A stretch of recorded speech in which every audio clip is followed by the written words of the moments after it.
During Trump's presidential campaign, he said many things, but one of those things that stood out specifically was his decisions towards the Russia and Ukraine war.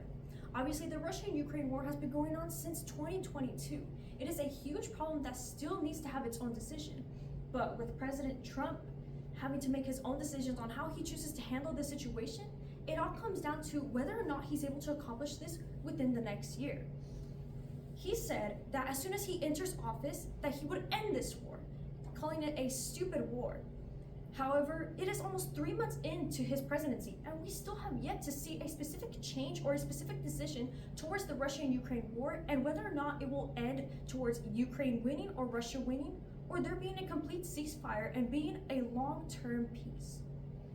We can go over this by first focusing on our own foreign policy and how this is important to today's question, as well as going over Trump's current actions and what he is doing at this very moment towards the Russian-Ukraine war. And then finally, acknowledging the alliance between Russia, the United States, and as well as also our involvement with Ukraine and how it has worked out within the past few years. We are obviously not unfamiliar with foreign policy when we're talking about Russia and the United States. While this may not be our first scenario involving ourselves with Russia and whatever problems they may try to cause, like for example, when Franklin Roosevelt and Joseph Stalin decided to come into their own conclusions as to how to handle their own policies and what they decided to do for the future of their own nations, it shouldn't be that much different when we're talking about Trump and as well as Putin, and specifically when we're talking about Ukraine and the war that's going on. This war has gone on for far too long. And the United States has also decided to have its own involvement because it is part of our own foreign policy. Although our foreign policy wasn't always based on multilateralism and being a multilateralist nation. Before, we were an isolationist nation, where we decided that we shouldn't involve ourselves within other nations' problems, and we should only focus on what's going on within the United States.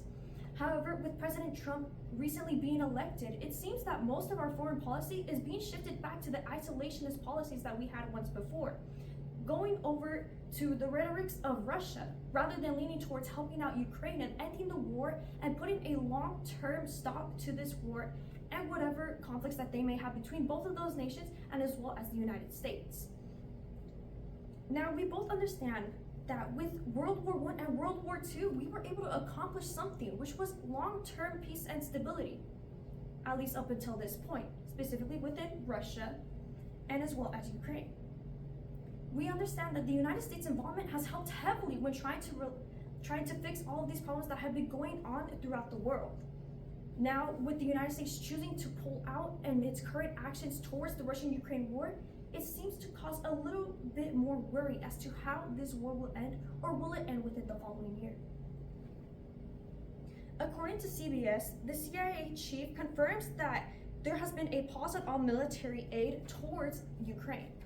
This gives Russia a huge advantage towards Ukraine and how they choose to attack, because of all of the military aid that we chose to add on to Ukraine, which is over $180 billion worth of aid, was able to help out Ukraine be able to predict when the next missiles would launch or where they would land specifically within Ukraine. However, with all of this military aid being lost, no more troops or any money or any weapons being sent over to Ukraine, this leaves them at a huge loss and more of a depression when trying to handle the conflicts that are being thrown at them specifically from Russia. The missiles, the bombs, the intelligence that was provided to them from the United States has now been taken away. This gives Russia a huge advantage to be able to attack a lot more easier, be able to gain a lot more intelligence towards Ukraine, while Ukraine has nothing much to go from other than the resources that they have themselves and other nations choose to provide. Although the United States was known to be one of the most biggest providers. But now under the Trump administration, it seems that there seems to be a problem because Ukraine was not grateful enough. This was also said within the interview that Trump had with Zelensky and as well as J.D. Vance, our current vice president. With all of this being said and being televised nationally, it showed how Trump feels towards Ukraine and the president in itself, that they are somehow ungrateful and that they don't prioritize the intelligence and the aid that we provided to them, which is why he decided to stop all that military aid. However, this seems to cause a lot more problems and also heightens the tensions between Ukraine, Russia, and the United States. Ukraine, Russia, and the United States are obviously great nations, specifically Russia and the United States being global superpowers. However, we must also understand that there is conflicts that could go on between the both of them if they don't understand. According to CSIS, the biggest challenge to coercive diplomacy in Ukraine is mutual distrust.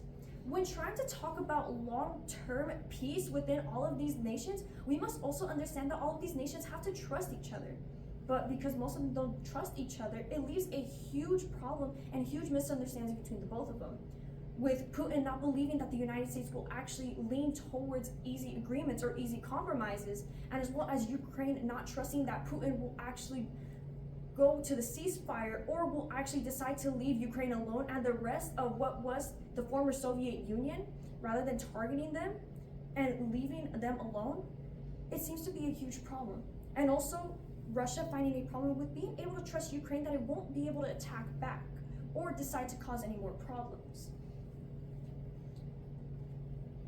When understanding our own foreign policy, putting together the current actions that Trump has imposed between Ukraine, Russia, and also understanding the importance of our alliances and how our alliances are also conflicting against this problem, it leaves us to understand whether or not Trump is able to end the Russia-Ukraine war this year. And it seems as we are not able to end it because of Trump's conflicting actions towards Ukraine and giving them a huge disadvantage, but also giving Russia the upper hand in being able to take over Ukraine and also possibly being able to take over the rest of Europe. It leaves us with a huge problem and also the idea that World War III might occur. Understanding that Trump's actions and the way he has his partnerships leaves us with that answer that no, he is not able to do this.